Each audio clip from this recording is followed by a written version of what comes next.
next thing I want to talk about is the mixer. Because the mixer is really quite amazing. We're going to touch on the preamp as well. The mixer and the preamp. Okay, so typically, like, we have these 4 mixer knobs here, and channels 1 through 4, and they are normaled so that channel 1 is oscillator 1, channel 2 is oscillator 2, channel 3 is oscillator 3, and channel 4 is noise.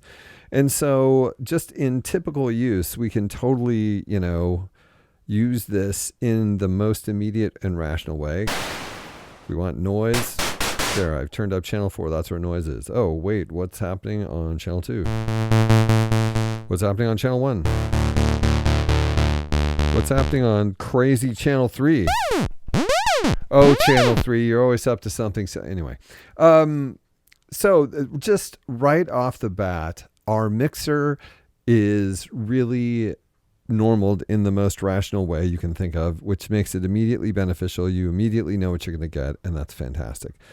But of course, we have inputs for all 4 of those channels. So it doesn't have to be what you have chosen. For example, let's see. What's something we could do? Let's take the sine wave from the 3rd oscillator and put that into channel 4. So now we have all of that stuff, but instead of noise on channel 4, we have defeated the normalization, and now we have a sine wave here. Actually, it would have been better if we had a sine wave from 2, so it sounded like something.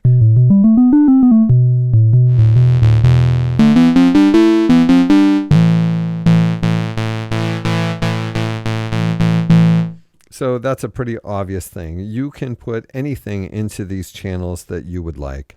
And it may be weird combinations, or maybe you would just like to rearrange those different oscillators, or maybe you'd like the output from something over here going back in so you can mix it in a different way.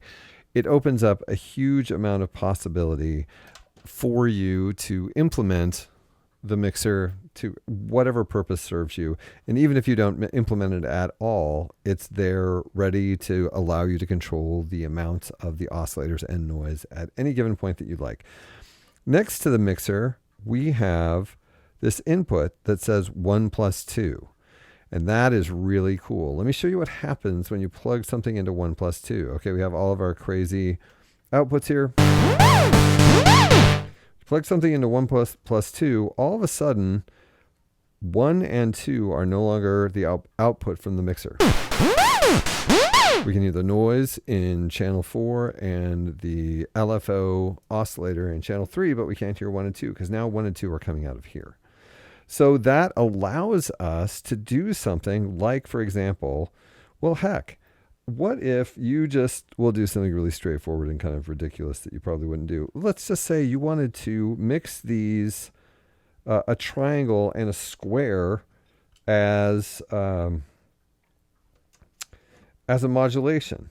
So with the output from 1 and 2 going out, 1 and 2 are now their own individual thing, and you can use this mixer to mix control voltages. So now I have mixed the square and the triangle into 1 and 2. So those 2 things are separated from the audio output of the mixer.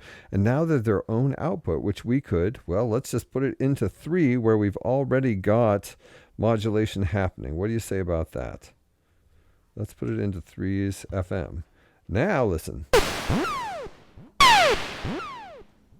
And you get to now mix those 2. Let's turn like the square all the way down so we just have triangle. And then we could add in the square. And now we can mix them both to create whatever output. So in this way, our mixer now has the ability to not only be used to mix the audio outputs, but to, in the midst of mixing audio outputs, mix control voltages to suit your purposes. And, you might say, well, if 1 and 2 are gone, what about oscillator 1 and 2? Of course, you can then, instead of our ridiculous oscillator or the noise from oscillator 4, you could, for example, have the output of oscillator 1 going into 4, and now you've got oscillator 1.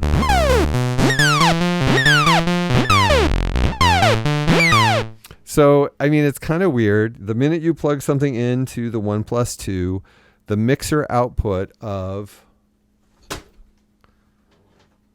1 and 2 suddenly is the audio mixer output for 1 and 2 is now gone. And whatever you are plugging into 1 and 2 is being mixed. And it could be audio, but we chose CV because that's interesting.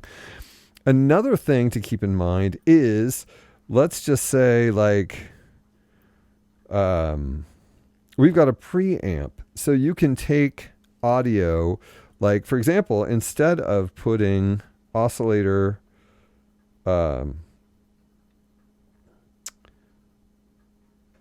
oscillator 1 into the 4 output, you could put it into the preamp input. The preamp's output is normal to the mixer output. So now we're going to be able to hear oscillator 1 and the noise. And oscillator 1 is under preamp control, so we can like make it louder and more overdriven. Here I'm just using level, so it's just basically acting as a volume knob for oscillator 1. So like now, you know, oscillator 1 isn't going through the mixer, it's just ending up in the mixer from the preamp, but we can control its level with the level amount in the preamp. So it's like we've got another channel. The preamp channel is another channel for us to mess with because it is normal to the mixer output. So it's mixing in with the goofy thing from oscillator 3, the noise from oscillator 4, and of course we have our voltage control using channel 1 and 2. So now we have this third channel that's the preamp channel that we don't need to use as a preamp. We can just use it as a channel that then gets mixed to the output of the mixer. Does that make sense? Of course, we can also start using the gain on the preamp and make oscillator 1's output more gainy.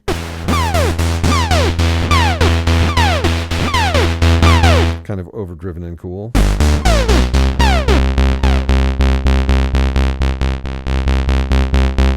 You can hear it overdriving.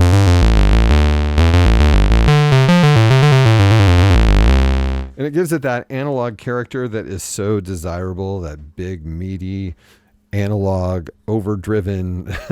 We invented this stuff back before we had complete control over how much stuff was being saturated. You know, that sound.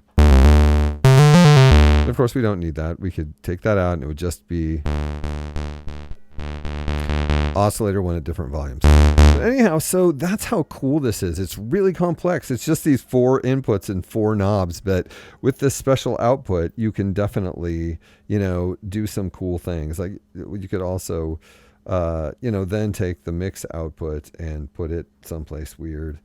So you could take the 1 and 2 and put them into the, you know, who knows, the echoes, and the output, the mix output, which is then 3, 4, and the preamp, and you could put that into the dynamics, and you just have a lot of routing possibilities. There's this economy of design that allows you to really utilize all of these functions in a way that you're not just creating the same A to B to C signal chain over and over again.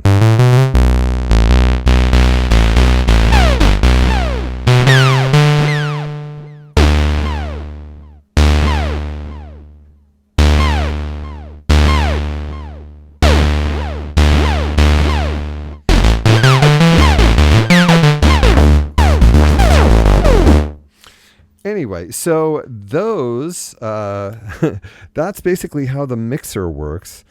And, you know, here's a thing. If you then want to take the mixer output, we can talk about, no, I will talk about this in the next video. So this is the mixer found on the Pittsburgh Modular Taiga.